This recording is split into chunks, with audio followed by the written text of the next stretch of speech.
Sa ganda mong taglay, sila'y maaakit.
And that is the story of Maria.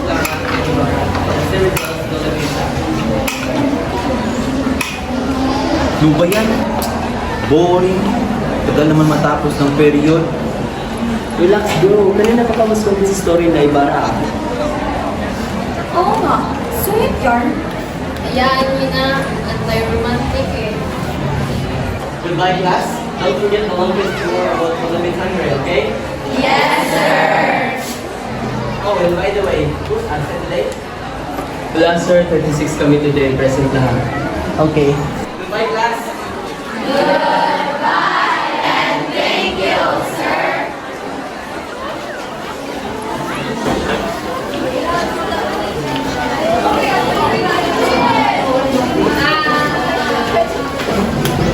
Uy, saan ka pupunta? May handaan sa amin, pre. Oy, sama kami ah! Ayoko nga. Gagi.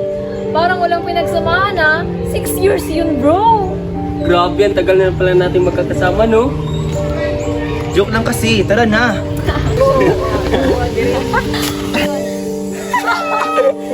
Kaya pa kami na nga yan. La, bakit na ito ang libro ni sir?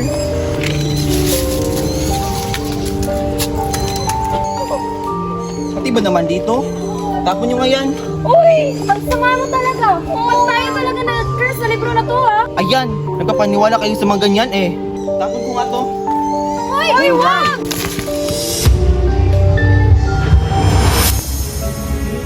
Kayo'y naririto lamang pala, mga bagong konserbedora. Hindi po kami. Kayo'y akin ang pinagsabihan na walang tatanga-tanga at walang magpapahinga. Hindi po talaga.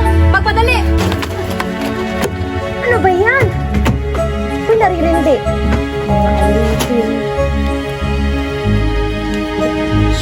Hindi natin kilala yung mga yan. Nasaan ba tayo? Hindi ko nga rin alam eh. Tsaka, saan ba sina Ivan at Lilia? Yun na nga eh. Kanila ko pa sila hinahanap. Pero hindi ko pa rin sila mahanap. Ibigay ito sa mga panahon. Entiende? Una ko, mamahalin to mga... May ganito ba kayo sa inyo?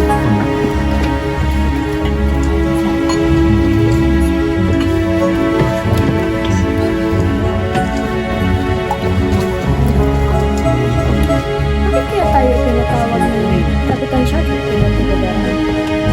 Doña Victorina, may darating daw kasi na anak ng kanyang yumaong kaibigan. Kung alam ko lang, hindi na sana ako pumunta dito.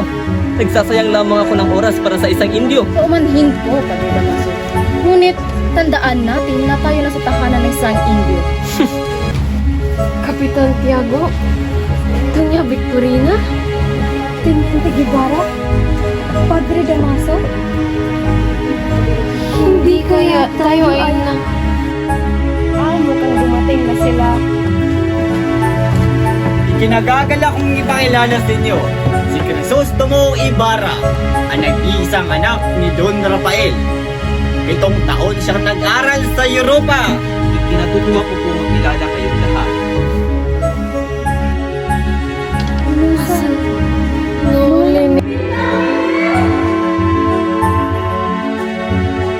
Yung libro! Ayan ang yung sinasabi ko eh. Oh, si Ivan yan ah. Nang Ibarra. Uy, hala. Naku, imposible talaga to eh. Paano naging si...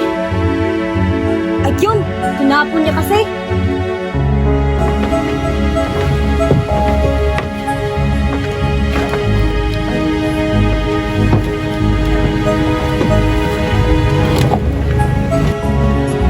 Maligayang pagdating. Ako si Teniente Guevara Ginoong Ibarra. Nakilala ko ang iyong ama at masasabi kong isa siyang marangal na Pilipino. Ikinagagalak ko kung malaman iyan. Kumusta naman Ginoong Ibarra ang iyong pananatili sa Europa sa loob ng 7 taon? Mabuti naman. Marami akong natutunan ng iba't ibang kultura. Ngunit wala pa rin makakatalo sa ating sariling kultura. Anong sinasabi mo?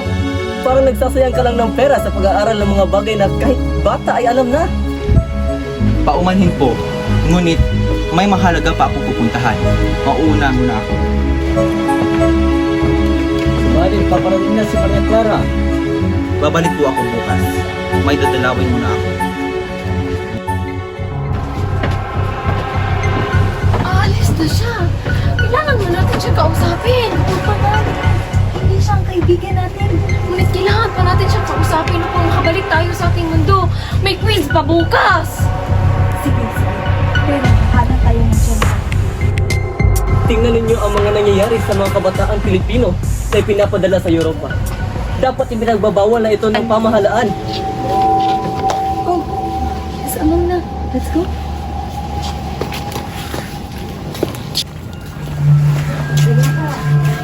Ay, naunahan tuloy. Ah, kayo po pala, Teniente. Ginoong Ibarra, may mahalaga akong sasabihin sa iyo tungkol sa iyong ama. Tungkol sa aking ama? Oo, ito ay tungkol sa pagkamatay niya sa loob ng bilangguan. Sa bilangguan? Doon siya namatay? Isang araw.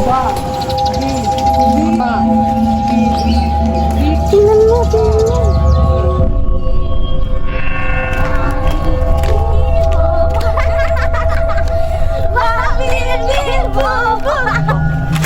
Ano ang sinasabi niyo?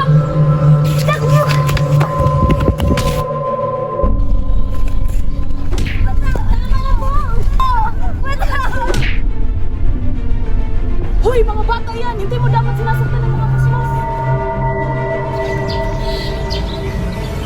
At dahil sa pangyayaring iyon, ang iyong ama ay napagbintangan at siya ay nabilanggo at doon din siya namatay. Ngayon ko lang nalaman ang tungkol sa aking ama. Ako'y magpapaalam na Ginoong Ibarra. May aasikasuhin pa ako.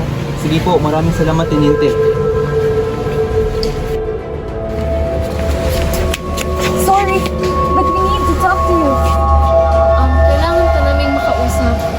Paumanhin mga binibini. Kayo ba ay akin na nakilala? Hindi. Wala ka ba talagang natatandaan? Ang aling binibini? Wala ito.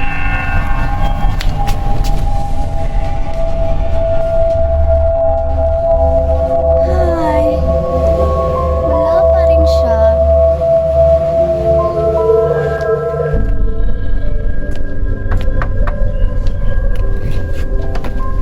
Magandang araw po.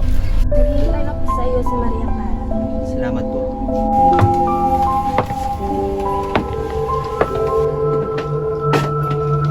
Ibarra, mabuti naman. Halika't maupo tayo.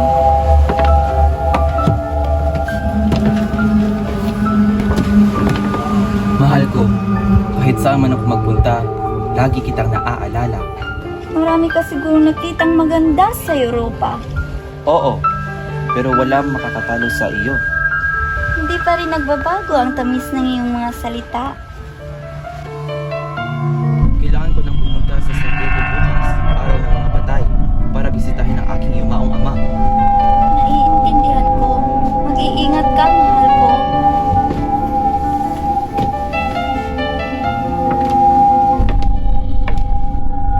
Anong sinabi mo? Basta mo nang tinapon ang bakay na naroon? Opo, noong panahon na yun, malakas ang ulan at napakabigat ng bangkay. Kaya napilitan akong itapon na lamang ito sa ilog. Ikaw! Anong ginawa mo sa aking ama? Nagkakamali ka, Binata. Wala akong kinalaman sa nangyari si Mama. Kung hindi ikaw, sino? Sino ang gumawa nito? Sa aking palagay, si Padre Damaso ang may kagagawa nito.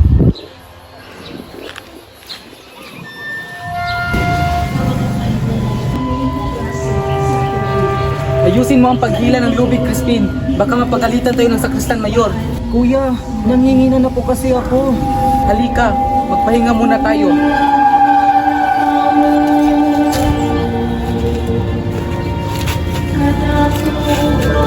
Kuya, magkano ang sahod mo ngayon? 2 piso lang. Kuya, pwede mo bang bayaran yung sinabi nilang ina ko? Nagbabaliw ka na ba? Kung ipapayad ko yun, anong ipapakain natin kay Inay? At hindi raw ako makakaalis dito hanggat hindi ko binabalik yung 2 onsa. Pero hindi ako nagnakaw. Yung sakristan mayor. Ano? Ano? Ano ang sinabi mo? Basilio, babawasan ko ang sahod mo at ikaw, Crispin, mananatili ka rito hanggang hindi mo binabalik ang nako mo. Halika! Kuya, tulungan mo ako. Matigas ka rin pala! Kuya! Kuya! Halika! Kuya! Crispin! Ako! Crispin!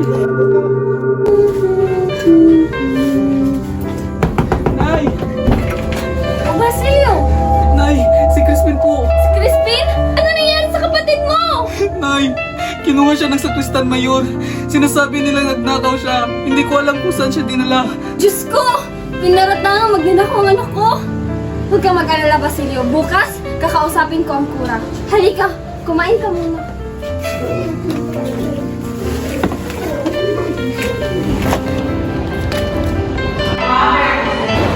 Magandang umaga po. Maaari ko po bang makita si Crispin? Wala na siya rito. Ano po? Matapos magnakaw, umalis siya. Pinagbigay alam na ito sa mga gwardiya city. Kaya nahanap na siya. Ano? Sige po, hanapin ko po muna si Crispin. Diyos ko, ingatan mo ang aking mga anak. Ikaw si Sisa, hindi ba? Nasaan ang mga ninakaw ng anak mo? Ninakaw, wala po akong alam sa sinasabi niya. Ganun ba? Sumama ka sa akin. Hindi ka makakalaya hanggat hindi na isasauli ang ninakaw ng mga anak mo. Huwag po, maawa po kayo. Huwag po. Huwag kang pagkakal!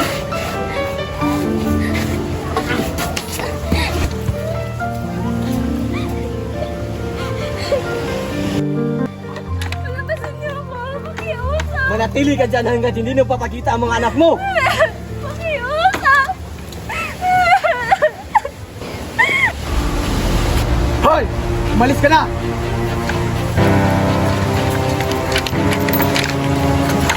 Pero hanapin mo ang anak kong magnanakaw. Crispin! Basilio! Basilio! Crispin! Mga anak ko! Nasaan kayo?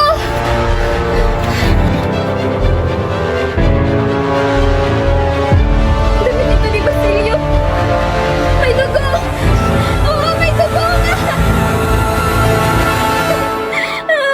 Walang dugo! Walang dugo!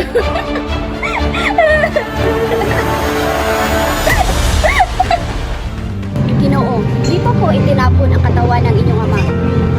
Maraming salamat sa pagtulong sa akin. Wala po iyon. Malaki po ang utang na loob ko sa inyong ama. Dahil sa kanya ay maraming bata ang natutong mag-aral. Kung ganon, dapat ko pala yung pagpatuloy ang simula ng aking ama.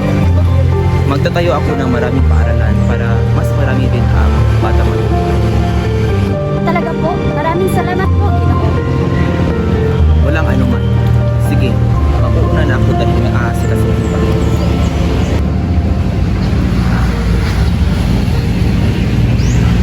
Magandang umaga po, Mang Tasyo. Ibarra! Tuloy! Nagagal akong ikaw kaya maging panauhin. Salamat po. Nang may tutulong ko sa'yo. Nais ko po sanang humingi ng payo sa iyo tungkol sa aking balak na paaralan. Kung ako ang iyong tatanungin, mas mabuti pang kumonsulta rin po kayo sa mga kura. Sila ang may kapangyarihan at yaman. Nasa kanila din ang impluensya. Kayon, mas kailangan mo ng tibay ng loob. Paano po kung hindi ako magtagumpay? Sapat ng ginawa mong lahat. Ang matapang ang siyang magiging gabay mo. Naniwala po ko sa iyong sinabi. Hindi na sayang ang aking pagpunta rito. Sa ngayon po, magpapaalam muna ako. Maraming salamat, Mang Tasyo. Kung gayon, mag-ingat ka't humayo, iho. Sige ho.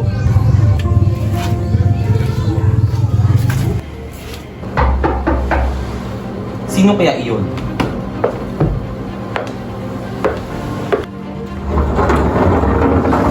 Elias, ikaw pala. Tuloy ka. Maraming salamat po. Tungkol saan ang nais mong sabihin? Tungkol po ito sa iyong mga kaaway. Kaaway? May kaaway ako? Sa panahon ngayon, mas pinapuputan ng mga taong marangal kaysa sa mga taong may kasalanan. Isa sa iyong mga kaaway ay kakamatay lamang kanina. Nasaksihan ko mismo ang kanyang balak laban sa iyo. Kung ganon, ikaw ang nagligtas sa akin. Maraming salamat.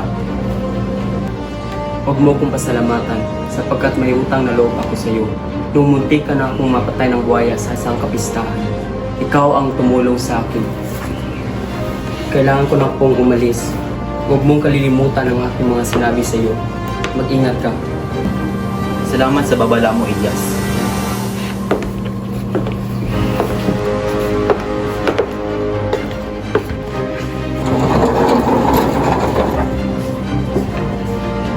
Kaaway? Sino pa kaya ang mga iyon?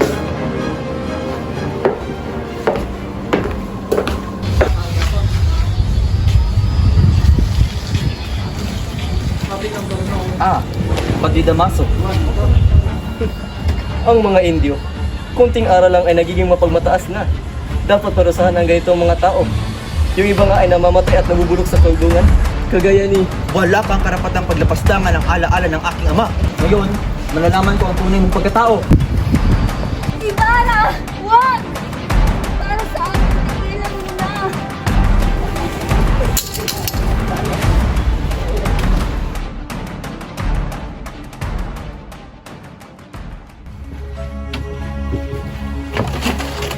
Bakit ka umiiyak, Iha? Tia Isabel, kinawaro iskumulgado si Ibarra. Bawal daw kong makipagkita sa kanya, sabi ni Ama. Iha, hindi naman namatay si Padre Damaso. Kaya sigurado ako mapapatawad din niya si Ibarra. Hindi ako sigurado, Tia. Pero pakiramdam ko may kinalaman si Padre Damaso sa naging desisyon ng Papa. Papa! Nangyari na ang kinakatakutan ko, Isabel. Inutusan ako ni Padre Damasong itigil ang kasal ni Ibarra at Maria Clara.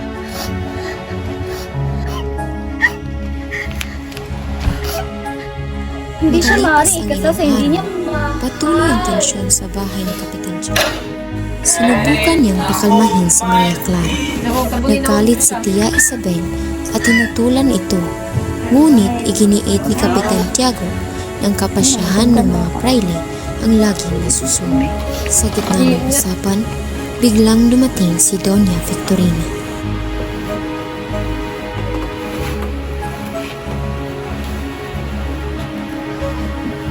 Kapitan Tiago. Doña Victorina, halika't maupo muna kayo.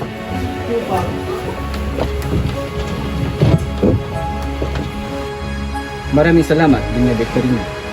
Isabel, dalhin mo ako sa silid si Dr. Luis Padania ni Maria Clara. Sige po, sumunod kayo sa akin.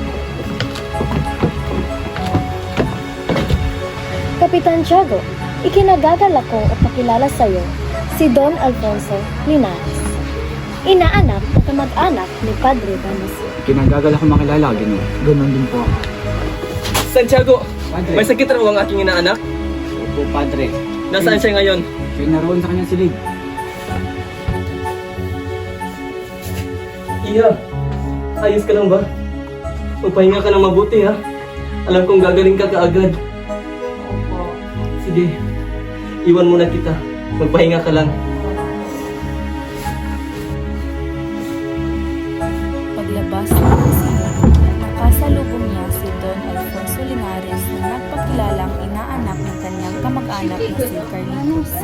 Ikinatuwa ito ni Padre Damaso at nagiliw silang nag-usap hanggang sa ibinigay ni Linares ang sulat ng kanyang mga magulang.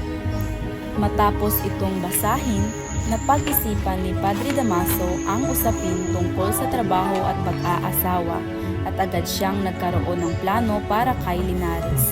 Inanyayahan niya itong sumama sa kanya at inutusan si Tia Isabel na ipaalam kay Maria Clara ang tungkol sa paparating na panahon. Iha, may ipapakilala ro sa iyo si Padre Damaso. Sige po, Tia Isabel, papasukin niyo na po sila. Maaari na po kayong pumasok, Padre Damaso. Halika iho, maaari kang sumama sa akin.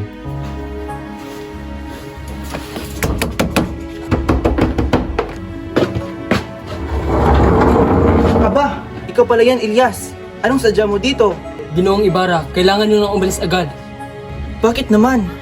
Nalaman ko may planong pag-uusig at kayo ang pagbibintangan na may pakana nito. Ayon sa nakausap ko, sinasabi nilang kayo ang nag-utos para manggulo. Diyos ko, anong dapat kong gawin?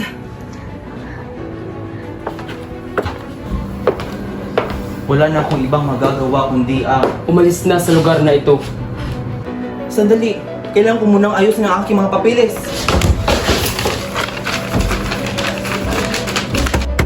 Sa ngalan ng Espanya! Buksan niyo ang pinto ito o masakin namin ito!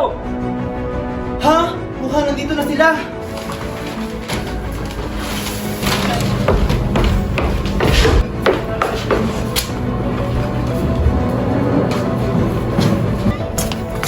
Kapag lumaban ako, parang pagpapakamatay lamang iyon.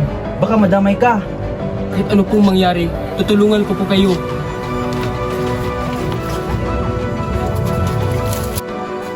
Ibarra! Halika rito. Sumama ka sa amin. Wala buong kasalanan.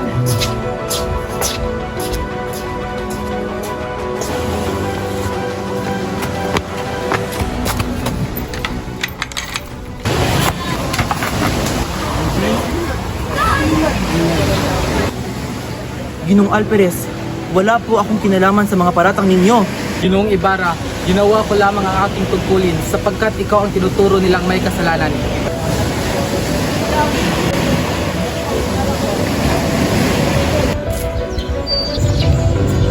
Hindi ba na ikakasal si Maria Clara? Pero nakakulong pa rin hanggang ngayon si Crisostoma Ibarra? Sino ba ang nagsabi ni Ibarra? Kung hindi siya, sino naman? Naku, kayo talaga. Kay Don Alfonso Linares siya ikakasal, ang kamag-anak ni Padre Damaso. Kawawa naman ang binata. Sunog na ang bahay. Ulong pa. At ngayon, nawala pa ang kanyang minamahal. Yun ang bahala sa mga kawan. Ako naman ang magliligtas kay Crisostomo Ibarra.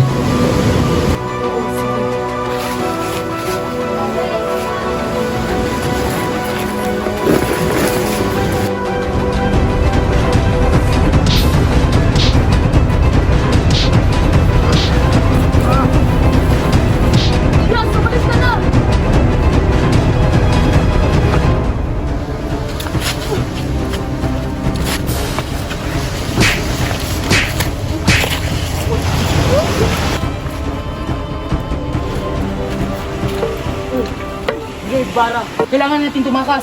Elias, buti dumating ka na.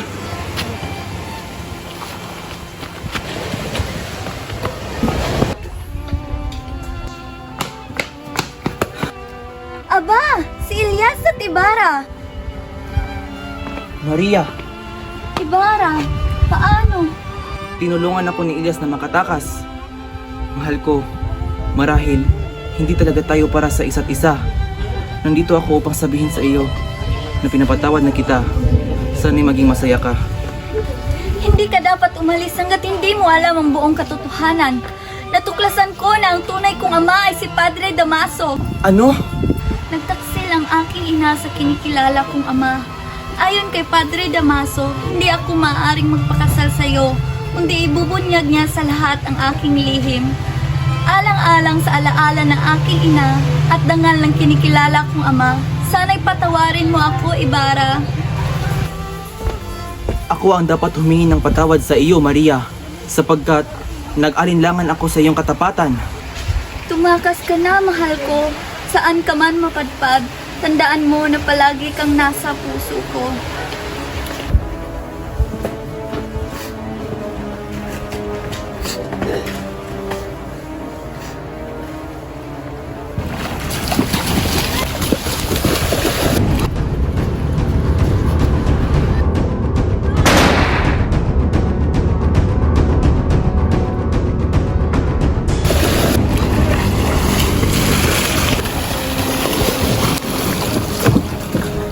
May nala ko natuklasan na inyong pagtakas. Dahil iisa ang ating kapalaran, sumama ka sa akin sa ibang bansa.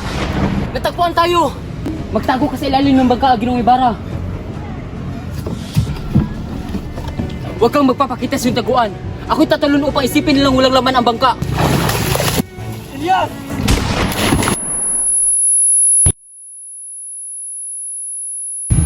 May hingin po sana ko sa inyo. Papasko na po at gusto ko umuwi sa aking ina at kapatid. Siguro ngayon, umiiyak sila dahil sa aking pagkawala. Anak, hindi ka makakapunta sa bayan at hahanapin ka rin ang aking mga anak. Marami ka pong anak, pero ang aking ina ay dalawa lang ang anak. Gusto ko lang pong maibigay sa kanya ang ginaldo na magpapasaya sa kanya. Ako'y isang anak na nangunguliga sa ina at kapatid at sabik na makita sila. At sana po'y pulutan niyo ako. Sa sinabi mo, naiintindihan kita na mahal mo ang ina't kapatid. Sige, umalis ka na at mag-ingat ka. Naway pagpalain ka ng Diyos. Talaga po, maraming salamat. Sigurado akong matutuwa si inay dahil magkakasama kami ngayong Noche Buena. Sige po, mauna na po ako. Sige ako, mag-ingat ka. Nay! Nay! Nay! Narito na po ko, Nay!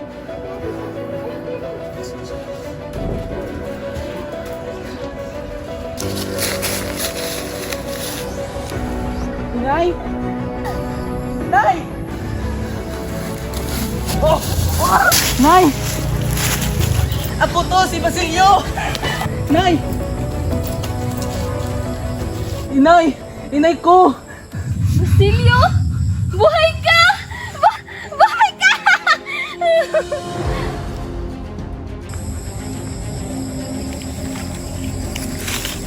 Inay!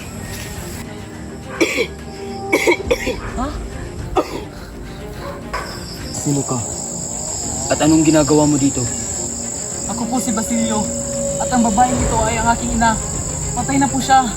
Basilio, bago sumikat ang araw, kunin mo ang kahoy at bumalik dito. Po! Ilagay mo ang aming mga bangkay at sunugin. Pagkatapos, humukay ka sa dako roon. At ang perang makukuha mo ay sa iyo. Mag-aral ka na mabuti. Hala, lumakad ka na at kunin mo ang kahoy.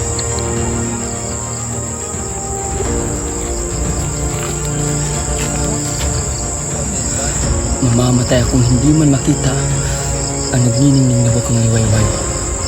Ngunit sa mga palad, aalahanin ninyo ang mga nagtatanggol sa ating bayan.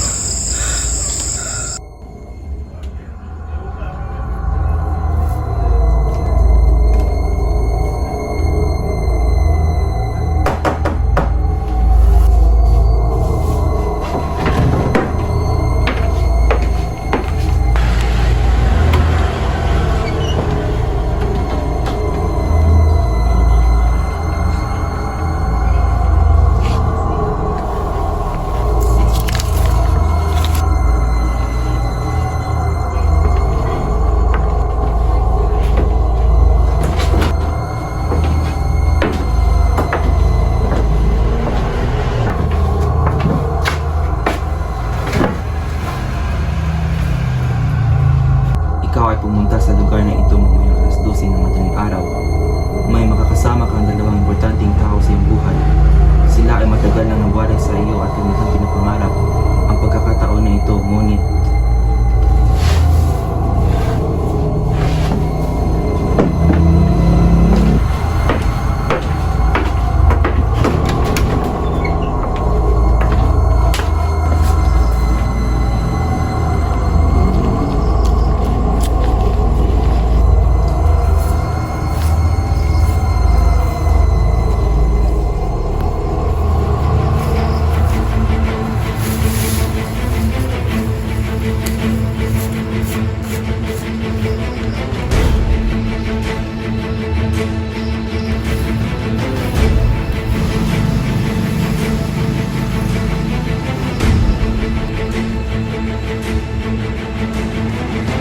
ikaw ay pumunta sa lugar na ito mamayang 12 ng madaling araw, may makakasama kang dalawang importanteng tao sa iyong buhay.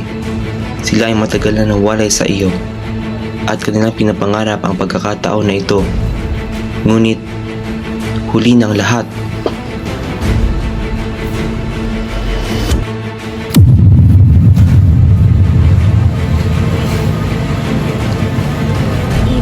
Ito na ang tamang oras. Pre, gising na pre! And that is the story of Maria Clara and Ibarra from Jose Rizal's Dolomite Hunter. Goodbye class, don't forget the long quiz tomorrow about Dolomite Hunter, okay? Yes, sir! Okay ka na ba, pre? Ano bang buwan at taon mo, pre? Ha? May 2026, pre. Nasaan ba ating dalawang kaibigan? What do you mean, friends? Tayo lang naman dalawang magkaibigan dito, ah. Ano? Do lang tayo, pre. Wala nga tayo ibang ka-close dito, eh. Oh, by the way, class, who's absent today? Wala, sir. 34 kami today. Present lahat. Okay. Goodbye, class. Thank you, sir.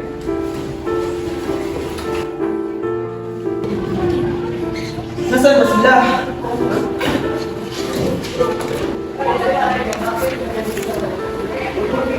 Ay, salamat na, pre.